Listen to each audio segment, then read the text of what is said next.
Okay, so I'm going to speak a bit about, as I said, the Upanishads are a text, a philosophical text from ancient India, and they have a really interesting way of approaching knowledge. And three questions that arise, because one of the questions that people often have is, why bother with spirituality? What's the point? So three questions that I took away from paraphrasing in terms of their approach to the necessity for spirituality.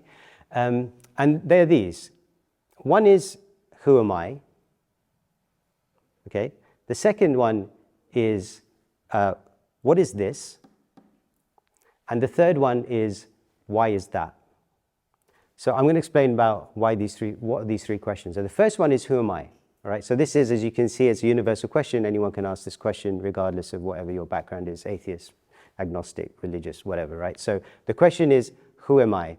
And the idea is that we all have different layers of identity, right? We experience that. Now, whether that's contextual identity, whether it's gender identity, whether it's national, whatever, however, even religious identity, right? So like we all have these different layers of identity, and they play out in the different contexts that we live our life.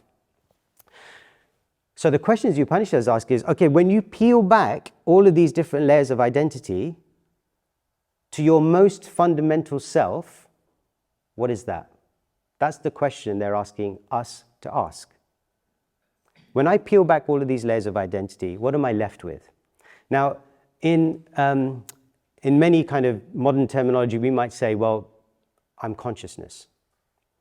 So then the Upanishad's reply would be, whatever you find as the source of that ultimate identity, so whatever in this context, whatever is the source of consciousness, that at a fundamental level is what we're speaking about when we talk about identity. So spirituality is the search or the pursuit of finding that identity, the ultimate identity, the end identity beyond all these superficial layers. And you can imagine, like in today's context of, identity this and identity that, the pursuit of a fundamental, lasting identity is really important in terms of who I am, but also in terms of my own well-being and how I consider myself in the context of others and in relationship with the world. So that's the first one. Is that one clear? Everyone got that? Does it make sense? Any questions on that? Who am I? Okay. What was the second one? Whoa, you remembered. Drinking coffee this morning. Okay, so, what is this? So the Upanishads say, do you know the nature of reality? Do you know the nature of reality? So what is this? Okay, let me pick an easy one. Okay, let me pick this actually. What is this? No, it's this. Okay, what is this? Okay. Keep going. Keep going. This. Okay, I won't make the noise. What am I touching? Metal. Okay. Keep going. Metal. We got to metal. Then what? Yeah, okay, but matter, he's saying metal is a form of matter, so I'm trying to get more and more specific. After metal is what? What's aluminium? What is it aluminium? What Apple Mac's made of? Anyone know? Aluminium. Okay, aluminium. We got to aluminium. Now, after that? Okay, so what are elements made of?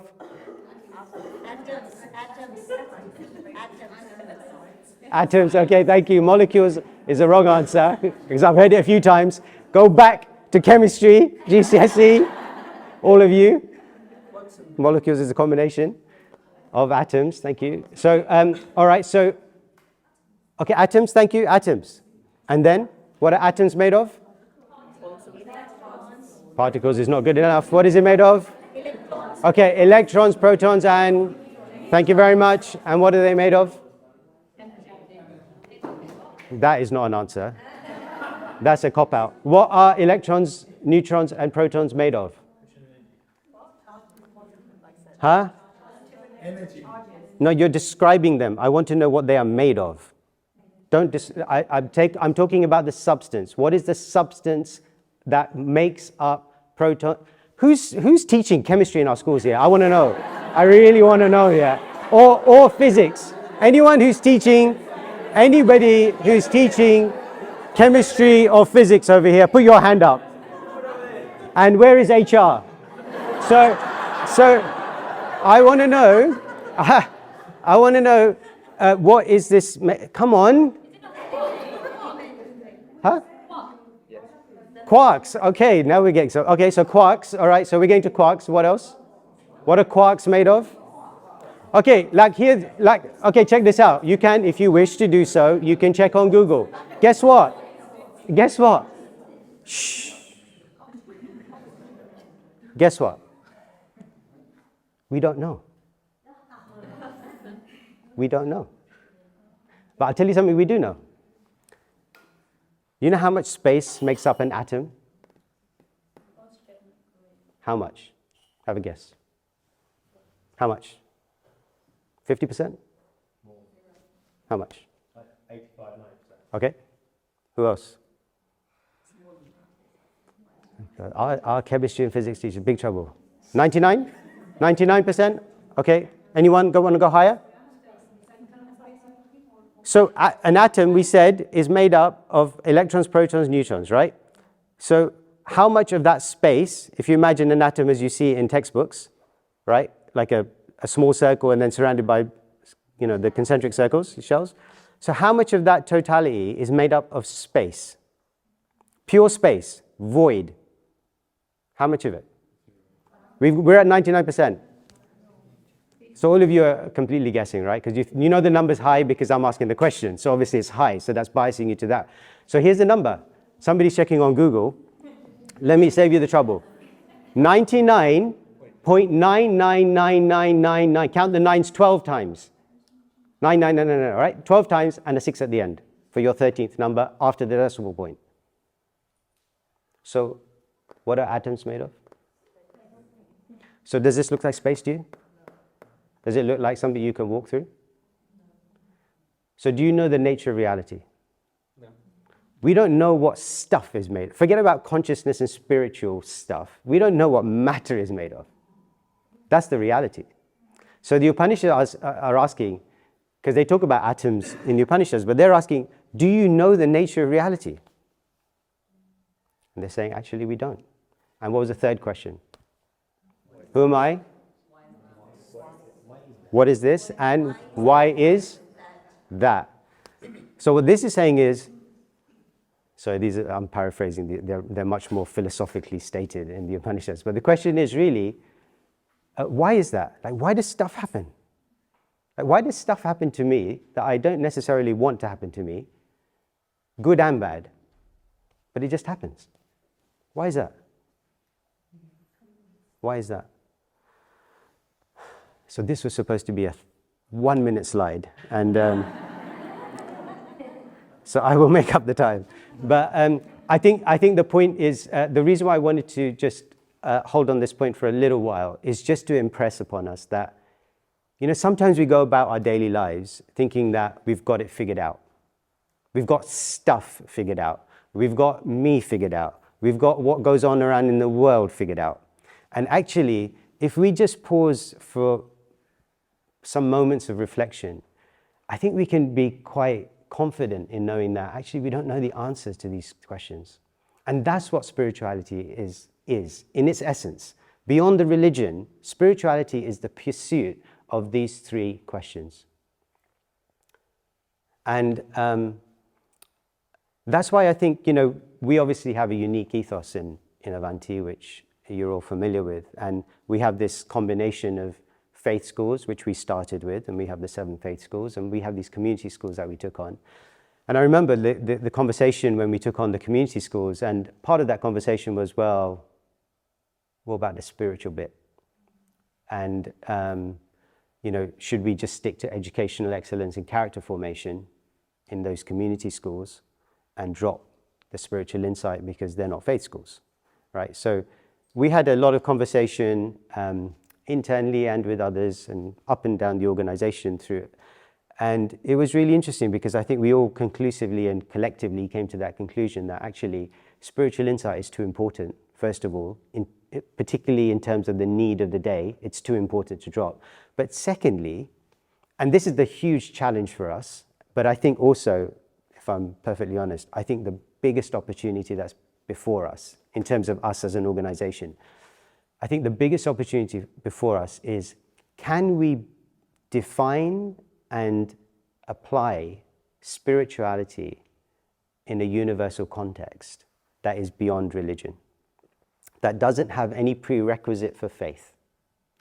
And I think if we're able to engage with that conversation in a deep and a profound way, in a way that's genuine and not kind of superficial, like everyone be a good person type level of superficiality, if we're able to get really deep into spirituality in a universal and inclusive way, I think that will be an immense contribution to the education system in this country and beyond.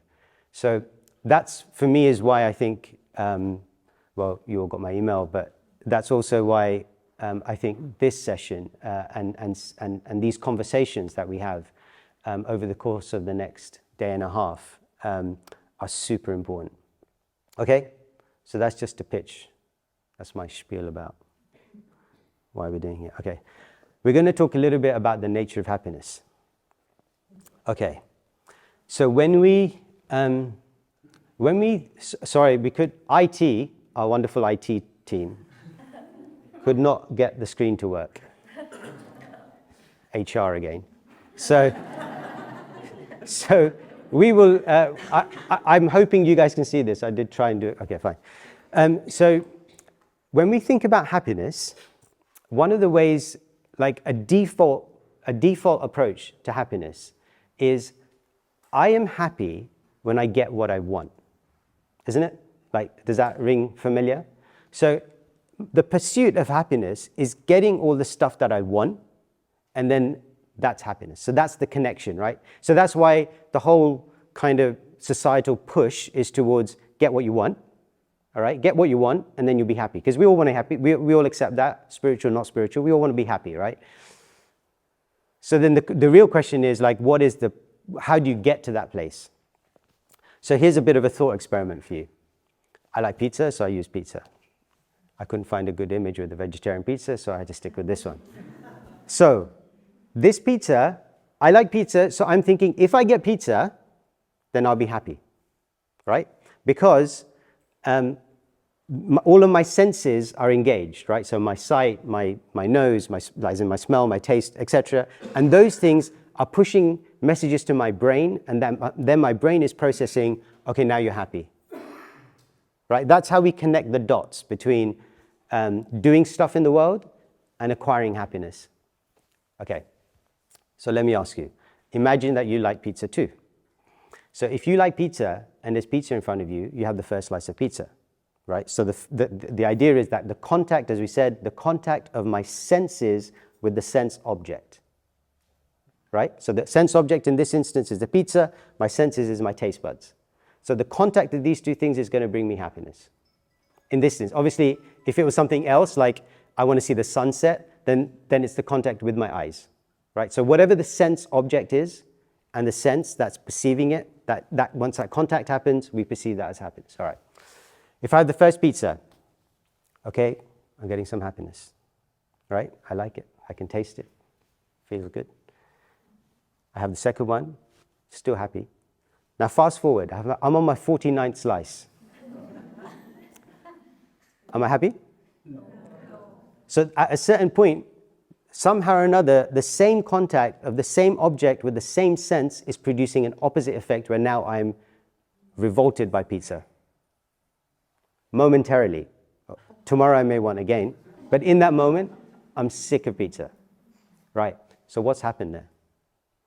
The point is that one perception or one superficial understanding of what happiness is that which is the point of connection between sense object and sense. And through this process of kind of a spiritual approach, but even a psychological approach, you could say, even before the spiritual, is that that's actually not how happiness works. It's not how happiness works for any of us, actually. The way happiness really works, and I'll take you through the technical bit of this in a second, the way it works is about the absorption of your mind. Okay, so let me give you an example.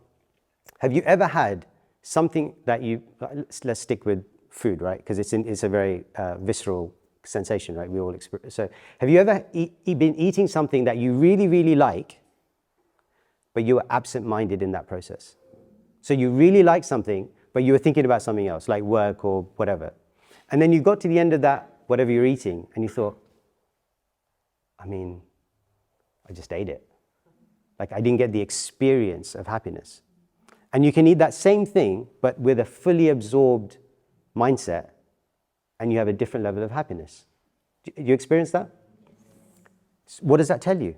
It tells you that the connection between the object and the sense is not the only thing at play. It tells you that the absorption of the mind in that process is key to the experience. And that's in many ways obvious, right? Because if the mind is not, then you're experiencing stuff through the mind. So if the mind is not engaged, you're not going to experience that. I mean, to a limited degree. Okay, so that's one important point for us to recall, that what is the process of us trying to be happy. Okay, so so bear with me. This is a slightly, well, anyway, let me go through it. Hopefully it'll be quite simple. Let's start with the self. Remember I said source of consciousness, right? So let's start, whatever you want to call it. Whichever language or understanding, scientific or religious, doesn't matter at this point. So here we're talking about the self. So that self is a source of consciousness. That consciousness is projecting outwards, okay? And it's projecting to try and be happy. We're calling it bliss here because if you think about the word happiness, we can talk about different things, right? So we can talk about a superficial level of happiness, which is transitory, or very deep, long-lasting happiness, which is different. So I'm talking about at a fundamental level. I think we'd all agree that whilst we, on a moment-to-moment basis, we might look at or want some superficial level of happiness, fundamentally, we're looking for something deep and lasting, right? So that projection is the self seeking it in the world. Okay, so here's what happens according to the Upanishads. This is the first thing that happens to that covering. Now, you got to think about these like filters. Imagine, you've seen these colored filters that they put on lights and stuff, right? So imagine you've got a colored piece of plastic. You can see through it, but it's colored, obviously. So what goes behind there? If I've got a blue filter, I put my hand behind the blue filter, what do I see? I see a blue hand. Is the hand blue? No, obviously, right? So I take the filter away, I can see the natural color. So this is what's happening. So the Upanishads is saying that this false ego is giving us a filter. And what it means is that whatever we look at in the world, we're seeing it through that color. Okay, now what does that false ego mean? Do you know what ego means in the original? What does ego mean? Identity, thank you. So false ego means a false identity. All right, so remember we were talking right at the beginning, who am I? Different layers of identity. So everything that comes after the fundamental level of identity is called a false identity. False in the sense that it is temporary and superficial. Not false in the sense that it doesn't exist or that there's no truth absolutely to it, but that it's temporary and superficial.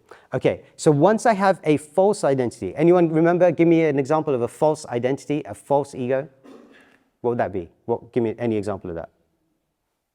For example, like, you can say like Hitler, for example, or the dictators, when they have that filter that you're saying, and they see like all Jews are. Okay, so let me just ask you, what is that identity? What's their identity? So not how they see, so don't tell me the color of the blue, but what is that identity for them? What's an example of that? So in that instance, okay, I'm a political leader, I'm the leader of the nation, right? Okay, so another identity could be a religious identity. Another identity could be a gender, national, whatever, right? And so you see the world. And there's not only one identity, right? We talk about multiple identities. So we're seeing the world through these colored filters. And that's how we're engaging in the world. So that's how I engage with somebody else, is I engage with everybody else through the filter of, I'm a father, I work in Avanti as a CEO, I have, et cetera, et cetera, et cetera. But those are not who I am, right? But that's how I potentially engage with the world. So there's a level of false ego.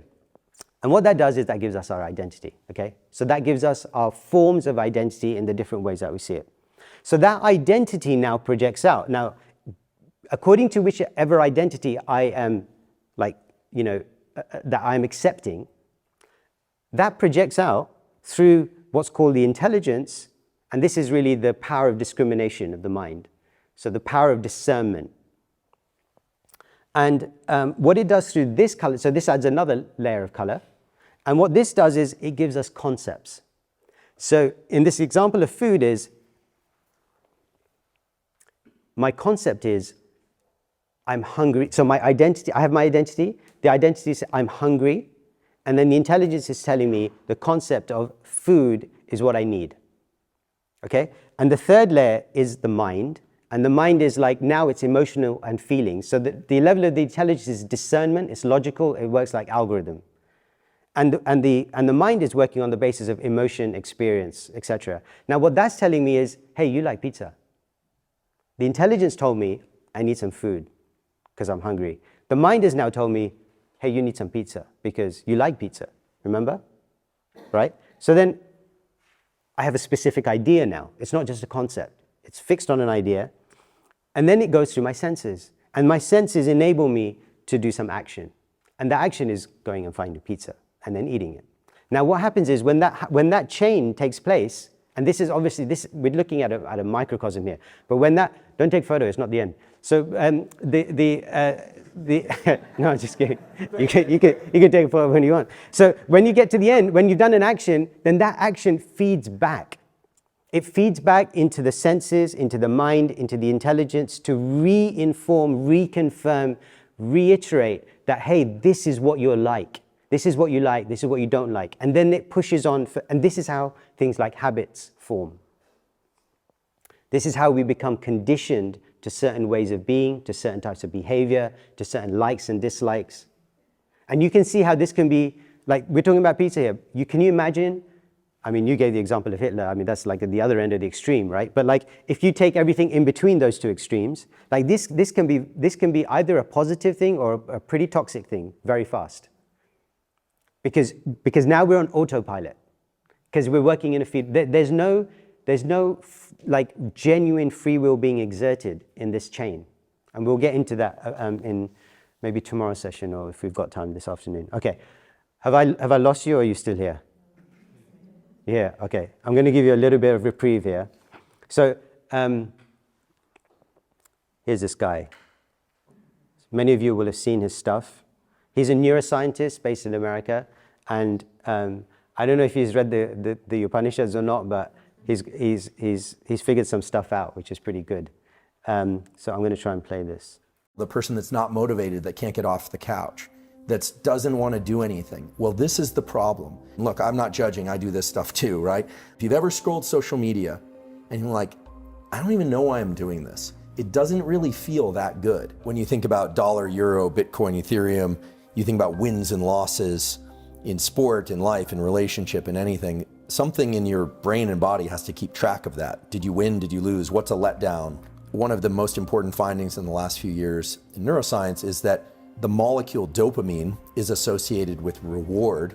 It's more about motivation and craving. That's really the key. When I say the common currency is dopamine, what I mean is the molecule dopamine, when secreted in the brain, makes us pursue things, build things, create things, makes us want new things that we don't currently already have. It's more accurate really to think about dopamine as driving motivation and craving to go seek rewards. And it's a way of tabulating where we are in our life. Are we doing well or are we doing poorly? And that happens on very short time scales. Like, do you wake up feeling good? Or do you wake up feeling kind of low? Or on long time scales. If you're halfway through a long degree or you're halfway through your life, how are you doing? How do you gauge that? Well, it has everything to do with how much dopamine you were releasing in the previous days and weeks and years. So you're always comparing it, and all of this is subconscious. But what's cool is that once you make these processes conscious, once you understand a little bit about how dopamine is released and how it changes our perspective and our behavior, then you can actually work with it. And this is really the new evolution of the understanding of dopamine in neuroscience, which is that dopamine itself is not the reward. It's the buildup to the reward. So the keys are to pursue rewards, but understand that the pursuit is actually the reward if you want to have repeated wins, okay?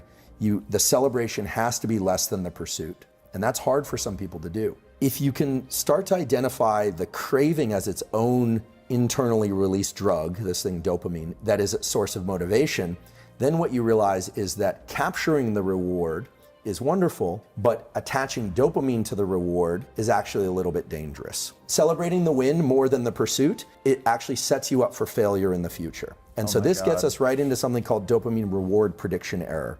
And reward prediction error is basically if you expect something to be really great and then it's not quite that great, your dopamine baseline lowers. And now understanding what we know about dopamine, that means that not only did you feel as if you lost because it wasn't as much a celebration as you thought it would be, but it also means that you're starting from a lower place, meaning you are less motivated. Anytime you have a bunch of dopamine and you're in pursuit, after you achieve a win, now this could be a business win, a relationship, a win of any kind, but inevitably there's going to be a tipping back of the scale on the pain side. And that pain side is always going to go a little bit higher than the dopamine side. So this is what you would feel if you pursued a goal like building a big company. Here it comes, the big sale. And then there's the, well, what now? The kind of letdown. Now, if you simply wait and stop pursuing dopamine for a short while, the scale starts to reset. The problem is a lot of people immediately roll right into the next pursuit. And then what happens is that scale starts to get stuck on the pain side. A little bit more, a little bit more, a little bit more. And pretty soon, no amount of seeking will allow you to experience that craving and motivation. So what does this mean in terms of an actual tool? Well, first of all, if people can do what you do, they're going to be in a much better position in life. Doesn't matter if it's school, sport, relationship, any domain of life. If you can start to register, that craving and that friction and that desire, that almost kind of low level of agitation, sometimes high level of agitation, that is that I'm trying to impose my will on the world in a benevolent way, we hope. That's dopamine. It's working with its close cousin, which is epinephrine, which is adrenaline. They are very close cousins. In fact, dopamine manufactures epinephrine. A lot of people don't know this, but adrenaline is actually made from the molecule dopamine. Okay, so those two are hanging out together. It's like crave work, crave work, crave and work, crave and work, crave and work. And then you get the win. And some people allow the big peak in dopamine to be associated with the win. And smart people learn to adjust their celebration internally, right? This is all internal. You could throw the biggest party in the world, but as long as you're kind of laid back and looking at this, not letting yourself get manic crazy, you won't necessarily crash as hard, and pretty soon your system will reset so that you take the day, you clean up the dishes, you relax, you go, what now? I'm feeling a little low. Well, rather than going out and spiking your dopamine again, just wait. Understand that the scale will reset again. Give yourself a few days where you're gonna feel a little kind of underwhelmed. Things aren't gonna be as interesting. It's gonna be hard to trigger that big release because you just had the peak. Well, if you adjust that, you relax, you understand there's always a little bit of a postpartum depression. We sometimes hear about postpartum depression. That's a clinical thing, but there's always that kind of, today's not as exciting as the previous days. What am I gonna do with my life? But then if you let it start ratcheting up again, then what you realize is your capacity to tap into dopamine as a motivator, not just seeking dopamine rewards, that is infinite. And I can say with great certainty that this is how you were able to build a big company and sell it, how you've been able to build a successful podcast and sell it, how you're constantly seeking, because seeking is the reward. And I think for most people, we think of the reward as the finish line. And so the key is to get to the finish line, step into the end zone, but no end zone dance. That's the key to doing it over and over. And when I see big athletes or academics or anyone or musicians and they rise and crash, it's clear they've lost the touch with the motivation evoked dopamine. Makes sense? Does that resonate? It's very interesting, no? Like and this is this idea of the dopamine cycle is quite well researched and understood now in terms of the impacts on the brain and how that plays out in terms of behavior. So here's I want you to just take a moment to read this. This is a text from the Bhagavad Gita.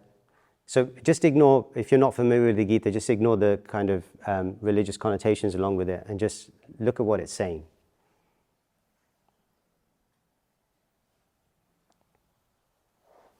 Can you all see it? Okay.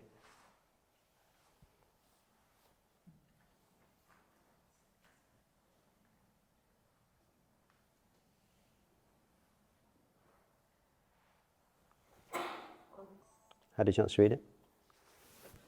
For those, I want to ask, for those who are not familiar with this, what stands out to you?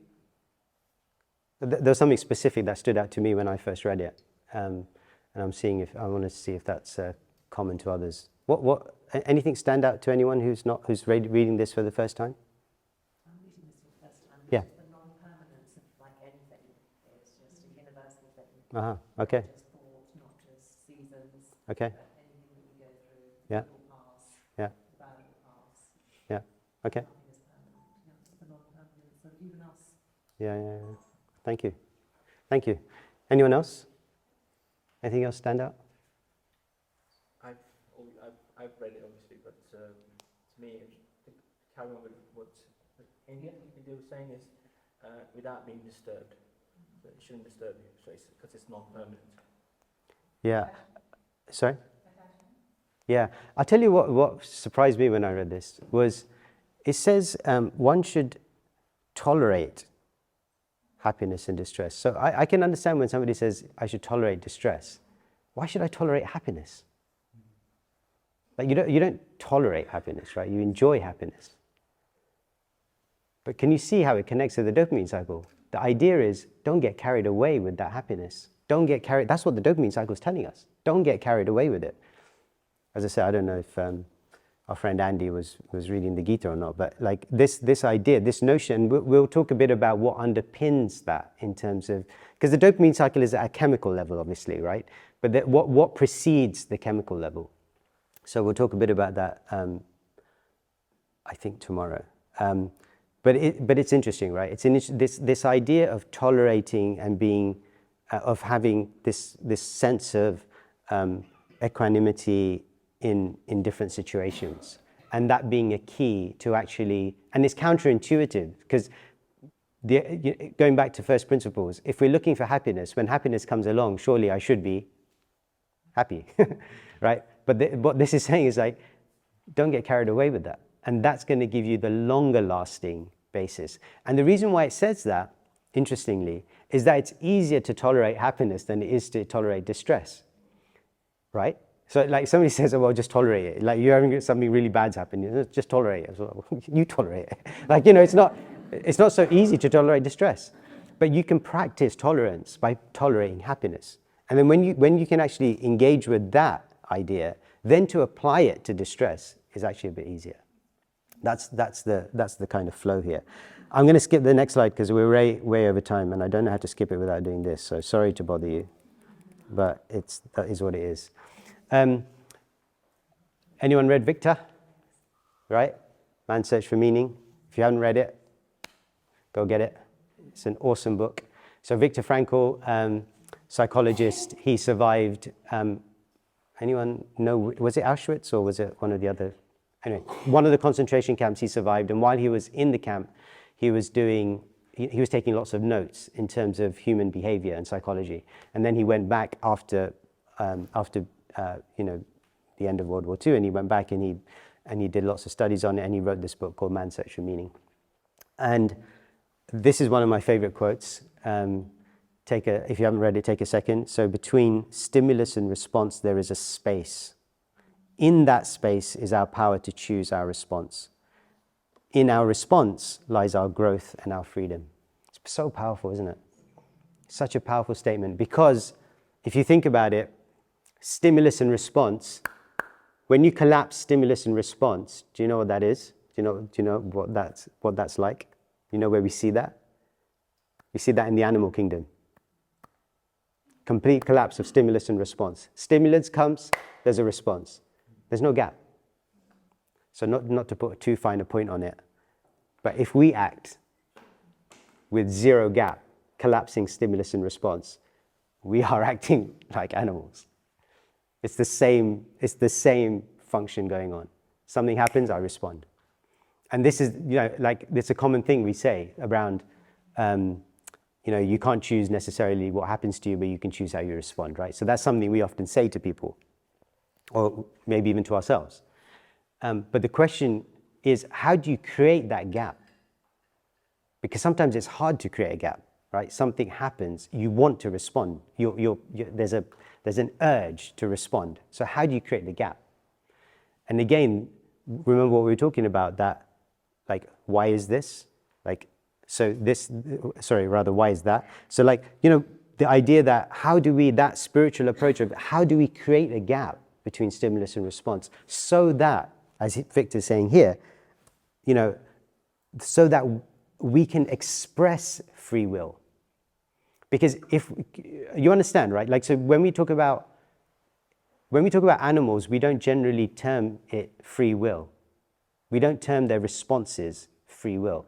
The reason why we don't term their responses in the same way as we do for humans is because there's no conscious choice being applied. It's a stimulus and it's a response, right?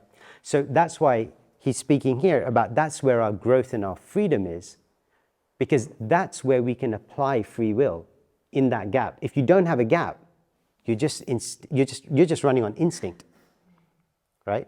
So that's a different level of existence. And spirituality is about how can I create a gap? I mean, there's nothing intrinsically religious about that, right? There's nothing intrinsically religious about saying, how do I get to the point of identity? How do I create the gap? How do I understand the nature of reality? And that's where I think, for us, I think that's where, our conversation needs to go about what are those processes from wherever we may find them, but what are those processes that enable us to engage with this problem that we all face? Because if we can't do it, there's no chance we're going to be able to enable and empower and kind of have that conversation with the children in our schools to be able to do it. We expect a certain level of behavior, right? He punched me, so I punched him back. Well, why playground stuff. So stimulus and response. So we expect them to introduce a gap between the stimulus and response. Do we introduce a gap? So like, there's a problem here if we don't kind of engage with some of this stuff, because it's not good for us. It actually limits our growth and it limits our free will. So I'm going to touch upon meditation, but before I do it,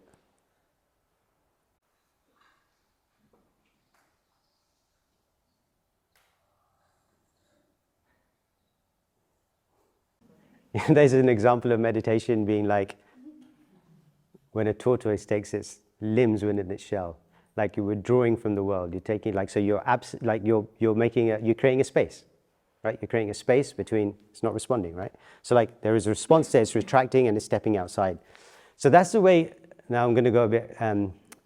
So that's the way meditation is often seen. That's the idea. You do that. But there's a danger to that. One study I read, which was really interesting, said that people who meditate are more likely to be selfish than people who don't. I was like, what? Surely if you meditate, you should be more compassionate, not less compassionate.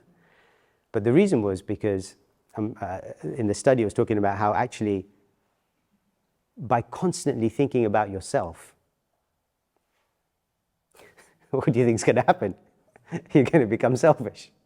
So there's a space, there's a time, there's a circumstance, there's a place for that, right? So but the question is, do we want meditation to become like a 15, 20-minute thing at the beginning or at the end of our day? And what about the rest of the 23-something hours? Because otherwise we live, the risk is that we live an almost schizophrenic life, where there's the meditation life, which is just by the nature of the world and us living in it, is going to be a small portion of your day. And then there's the rest of my life when I'm not meditating. So what we'll talk about tomorrow is some ways of engaging in meditation on a moment-by-moment basis. So it's not a thing that you do for 15, 20 minutes. It's a state of being that you live. And so I'm going to ask you to just think of this. This is for yourself. You're not gonna share this. So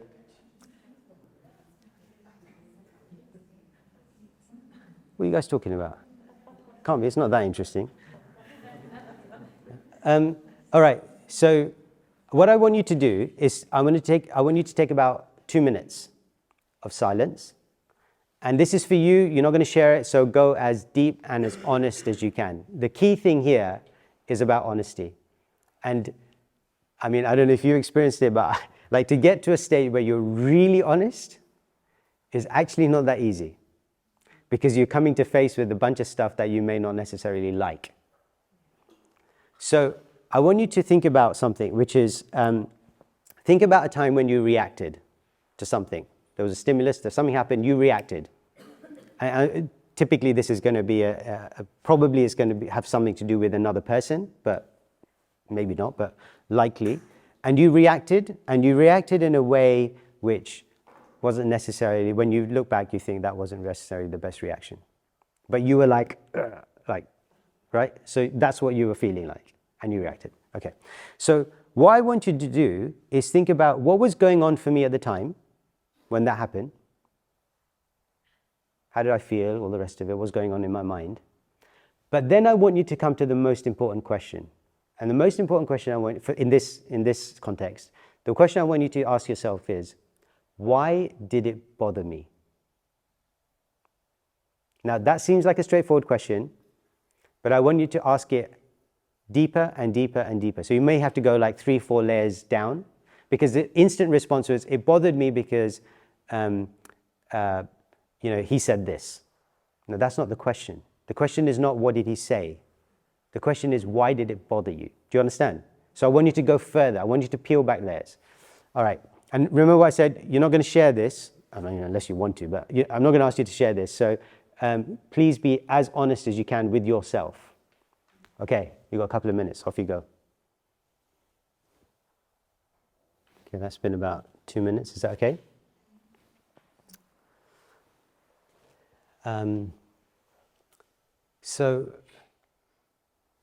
Before I start, is there anything anybody would like to share? No? Okay. So one of the things that they found was, it's called the law of names. I don't know if any of you have heard that term before, but the idea of naming something. So they took a sample of people who, in a study they did on responses and overcoming things like anxiety. So they picked the number one fear in the world, which is what? Public speaking, right? Pizza. Did you say pizza? I think you just woke up. He just woke up. He heard Bess and he had pizza. Thank you, Gopi. Okay, so number one fear in the world, public speaking. I mean, that's kind of why I hear. I definitely experienced that. So they said to people who are about to go into a public speaking event, and they took one group, and well, 3 groups actually, I think it was. One group did nothing. They just said, okay, go ahead and do the talk, and then come back, and they measured kind of levels of anxiety, breathing rate, et cetera, right? Another group, they said, okay, be aware. Just make yourself aware of what you're experiencing. Just in general terms. So I'm feeling anxious. Okay, I'm aware of feeling anxious. Now I go and speak, and then they come back and they measure my level of anxiety, okay? So then the third group, they said, okay, we want you to be aware of what you're feeling, and we want you to name the specific symptoms that are essentially manifest as a result of that feeling. So, increased breathing rate, I'm feeling like, tense in my muscles, my palms are sweating, whatever those symptoms were, right? So they found a massive difference between those people who named the specifics in them being able to experience lower anxiety when they did the actual talk than in any of the other groups. There is this thing, and the point the experiment, the exercise rather, that you did just now, about being aware of what that felt like. In the moment, what happens is we may not be able to create the gap in the moment. So the stimulus may come and the response may be too difficult for us to hold back on because we're too caught up in the moment. But we can definitely do it after the moment, right? We can definitely look back and we can definitely reflect and think, hey, this happened for me at that time, and then this, and then this. And as you get more proficient with that, it will enable you to do that in the moment. So it requires practice, right? Because it's a skill and we're learning a skill, and it's not that we're going to be experts overnight, but it is a process that we can all get better at. And know that for sure, proven in study after study, that this delivers a tangible difference in the way that you're able to then cope with the context you find yourself in. It's not just like airy-fairy stuff that would, like, it's a tangible difference in what you will experience in that context. And that's a big thing. Because right now, if we look at the issues that are facing so many people in terms of the spectrum of mental health issues and well-being, etc., you know, like the big topics of today, and how we're trying to engage with them for the students in our schools, but also for the adults in our schools, what are the solutions that we have before us? What are the tools, the actual tools? Not the kind of theoretical ones, but the things that you can do to make a difference. And the truth, unfortunately, is that we don't have a whole lot. We don't have a whole lot of stuff that is well placed to enable better mental health and well-being for adults and students. So that's another layer of why this conversation about spiritual inquiry and technique is so important. It's not like, unfortunately, it kind of takes this, you know, it gets boxed into this thing of like a metaphysical kind of searching out for a reality and kind of, or a religious context, right? As opposed to, actually, there's another dimension here, which is for anyone and everyone. So I want to, just before we take a break here, for what remains of today and tomorrow, where are you at on the spectrum here? Like, do you want to stick to the theory, or do you want this to be completely transformational? Where would you say that you're at on this balance? What are you leaning towards? Yeah, that was, what do they call that? It's not a leading question. What is it? A loaded question? Is it a loaded question? Yeah, maybe both. Maybe both. Maybe one worse. Pizza. Just go to sleep, man. It's okay. It's okay. The reason is because everyone says transformation, obviously, right? And then it's like, yeah, okay, well, then that comes with a price. Because the price of the theory is that you sit here, you listen, you sleep if you want, go pee. And then, you know, that's it. Like, the day goes on. Fine, I learned the theory, right? But if you want it to be transformation, that means you got to do something with it, because otherwise it's not going to do any, there's no transformation going on. So here's a couple of things you can try. So one of the things you can try, just as an experiment, just do it as an experiment. Don't do it with any, like, whatever. Don't make it complicated for yourself. Just do it as an experiment. The next time, it will happen on this retreat for sure. The next time you feel like whatever, right? Like you feel like annoyed or something happens and you want to react in a way that's not out of free will, and you're just reacting, just remember, like just try and remember in that moment, do I have a choice in my response here? Do I have a choice? Okay? So just try it as an experiment. Because I feel that, I mean, in my conversations, even with students actually who I've spoken to about this approach, what happens is when you say something, you explain something, and then kind of there's an idea, okay, yeah, it sounds good, there's some science behind it, it makes sense, etc. But when they try it and they experience something, then it's a completely different conversation. Because so what I had there were back-to-back sessions with some kids. So back-to-back means they had weekly sessions and I did 1 week and then the next week. And then what I said to them was, do this. In this 1 week, I want you to just try this as an experiment. Try it a couple of times, come back. So they came away, they liked the idea, they liked the theory, they got it, you know. But in the next week, in that conversation, they had tried it over the week. And it was an amazing conversation. Because they were blown away. Just this simple idea that, hey, I actually have a choice in my response. Now, this is a very basic thing, but I speak to lots of people, right? Adults and students. And it's shocking, like, not just for them, also for me, because I do it, right? Like that we don't exercise that option. It's a free option. We don't exercise it. It's like we just, it's for some reason or another we seem blinded to it because we're not engaging in that conscious application. So that's one thing. Second thing, this is a really hard one. So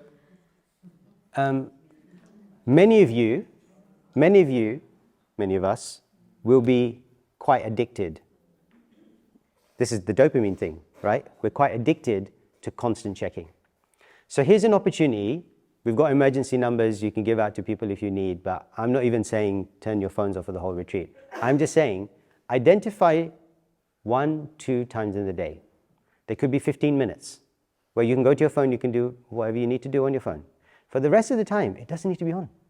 Or it doesn't need to be on you, it doesn't need to be, whatever, turn it on airplane mode, whatever it is that you can do to it. Just turn it on, see what happens. I did this with a group of university students. It was about 80 of them. I forget, but anyway, I asked them to, and in the beginning it was like, whoa, like, are you serious kind of, response. But they did it, to their credit. I mean, 90% of them did it. And after it was, I think it was two days we were together, and it was like a liberating experience for them, it's like liberation. And it's true, it's like, because you've got an addiction. I mean, do you remember what he was saying? Andy Huberman is his name? What he was talking about in terms of the symptoms, like they sounded like addiction, right? Like that craving and that kind of constant going back. So it's like an addiction, and like it or not, most of us are pretty close to addiction. So try it, see what happens. What are you going to lose? Right? I mean, what's the worst that can happen? Actually, there's quite a few. No. If somebody, what I realized was, there was a time when I was doing some stuff internationally. So obviously we're working across time zones. So I had to watch out for America time zone and India time zone. So when you add it together, basically it's 24 hours, right? So I used to have my phone on through the night. So it was by my bedside, and I wouldn't turn it off or on airplane mode. And the instinct is, as soon as you wake up, what's the first thing you do, right? The phone is next to you, check your phone, right? So that's, most of you do that? Okay. And my thinking was that somebody may need to call. You know how many times somebody called? Like in a year, in the course of a year, maybe once. And if somebody really needed to call, they could call my landline. I can give another number. I can give an emergency number, right? So like my phone is on airplane mode now at night. And it's not the first thing I look at when I wake up in the morning. I do everything I want to do in the morning in terms of my own space, my own meditation time, my own whatever time that I need to do. And then by like whatever it is, like 6:30, I can turn the phone on and I can check emails. So whatever time that is, whatever that is for you, I'm not saying that you do it in a certain way. I'm just saying that understand that the world will survive without you. It will carry on. You need to, there needs to be some time where you can just put it away. And this is a good time to experiment with that. This is a good, we're here for a day and a half. Try it out.